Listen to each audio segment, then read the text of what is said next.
Hey folks, how's it going? I hope you're well and welcome to this video.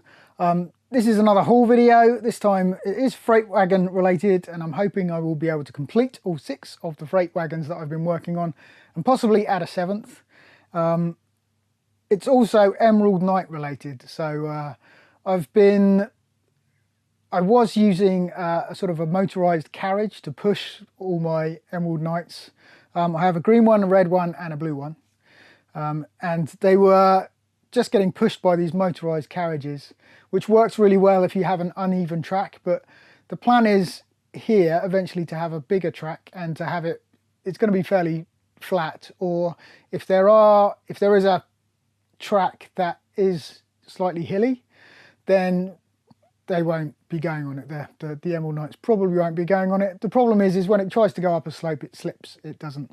The drive wheels don't touch the ground basically. So there's an issue there with the original way it works. So if you put a motor in it the way Lego wants it, and you want it to go over hills and up and down bumpy bits and stuff, it's not an ideal way of powering it. But I'm going to power it that way because, well, I'm just going to move the motor in. It's just a nicer way to have it, and it means the engine and the tender can sort of work together on their own and they don't need a carriage behind it. So that's why I'm doing that.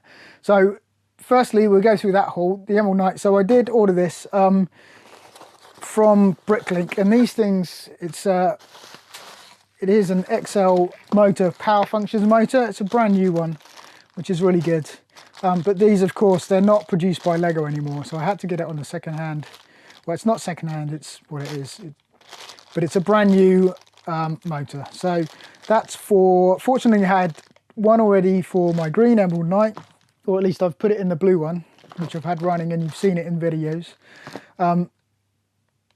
That one's going to be probably for the green one. I've got another one. I had another one from a Technic set.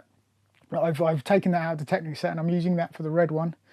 For this Ruby Knight. So that'll be used that, and they're slowly getting converted back to the original way that Lego intended them to be powered. So that's the plan there. So there we go. Right, this haul here, this is the first of the freight wagon hauls. Let's see, I need to get a knife for this one. This is really well packed. And these are 1x8 bluish grey plates, and that's really well packed. And what else did I get? Oh, I got some panels, grey panels. They're good for the end. And they had one little gold dish which is used for, well, in the Pullman carriages it's used for the little table lamp, I suppose, on the little tables. So that's cool. I saw that. I got that in the store while I was there. So next, another Bricklink store, and this is going to be extremely useful. And these are 1x2 red bricks with the sort of the grill patterns on them. So that allows me to fill in all the gaps on my wagons and finish those. So that's good. Next up, what have we got? Oh, this is the cool one. I saw this in a store. I just had to get it. It wasn't really why I was there. I was just looking for other stuff. But this is level crossing. So this level crossing goes with, let's see if I can set it up. If we get the track, it's got to be the other sort of the old type of track, not the current powered, not the current, I don't know, the current plastic track that's going on. So if we put that like that, we have, I imagine this is 12 volt, isn't it? Because that would have been the electric rail going through the middle. So I just have to fill that up with something. But there we go. I've got a single level crossing piece. It's which is quite good. So we've got that. So when the actual railway expands, I will have a single track going. At the moment, I've got double track everywhere. I may have to modify things at the moment. I'll cover this in a different video, but yeah, basically I will have sort of single tracks going to different places, so that's it. I think basically I just really want my own little branch line, really, to be honest. So okay, we've got some other ones. This is, I think these are the 6 long. These should be 6 long bars. If I grab a 6 by 6.6, yeah, they're the 6. These are the 6 long bars, so that's going to add to some more freight wagons, and it can be added, well, lots of other stuff as well.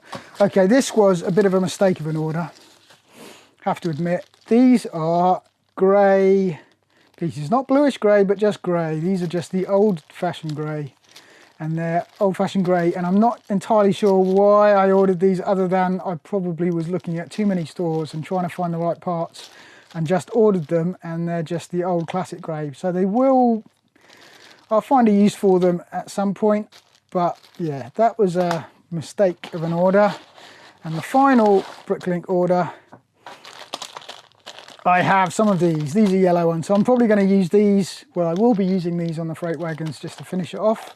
Nice bright yellow. Got some more dark bluish grey panels, and I bought a bunch of these because I've used up quite a lot of them.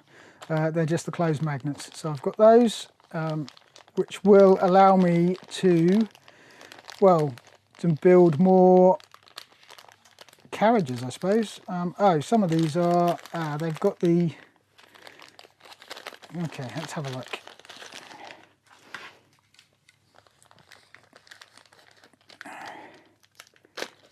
So I think they're the type, yeah, with the sort of the plough front end. So they're going to be, normally they're used at the front of engines and everything, but I can get away with using those in some carriages or something, I suppose. I thought they were just the normal ones. I need to look up what was ordered, but I probably just saw the magnets and went for it. So I can find a way of doing that. Maybe they can get used on carriages or something that's not going to be used on anything with a slope, because sometimes these can hit. Sometimes these just bottom out if you've got them on a slope, and they're not great. But I'll find a use for those. So there you go. That's the haul for now. Next up, I'm going to complete the wagons then, in that case.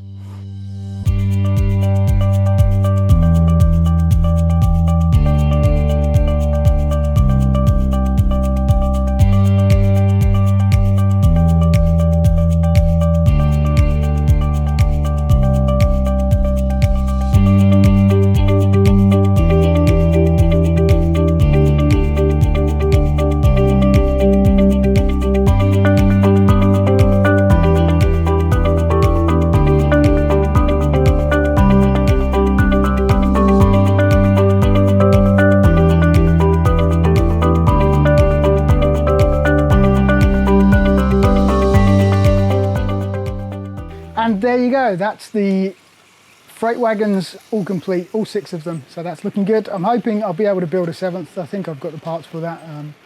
I'll need to dig out another train base plate, and I think I've got that. I think I know where it is. So there should be 7 in the end, which would be really good. One thing I did forget from the haul is I did get some little sort of like 1x1 red round, sort of dark red round studs, and that is for a very special thing, because that's for the sort of the coffee shop I have on my station. And the station building that was given to me, it was actually a wedding present by Carriage of No Return. It has the same dark red sort of chimney pots on them, and it's really bugged me that I haven't been able to match the chimney pots on the coffee shop. So I now have the dark red sort of 1x1 bricks that I needed, so I'm going to replace those. And yeah, it's going to look much better now, because it's going to match the station house. Probably I'm the only one that would have noticed, but yeah, I've now managed to complete it, so that's really happy. I always kept forgetting to buy them for some reason. It's only taken me about three odd years to do, but anyway, yeah, that's it. So Carriage of No Return, I've finally managed to match your chimney pots on building that I built to complement your station house that I gave you anyway. So that's it. The next stage, of course, is running the train with all 7 wagons on a freight train around the track, but that will come in next week's video, and I'll do an update on the layout and the room, a bit of a room tour and everything. So there you go. So thanks for watching. If you enjoyed this, then click the like button and be sure to subscribe to see more videos. But I will see you in the next one.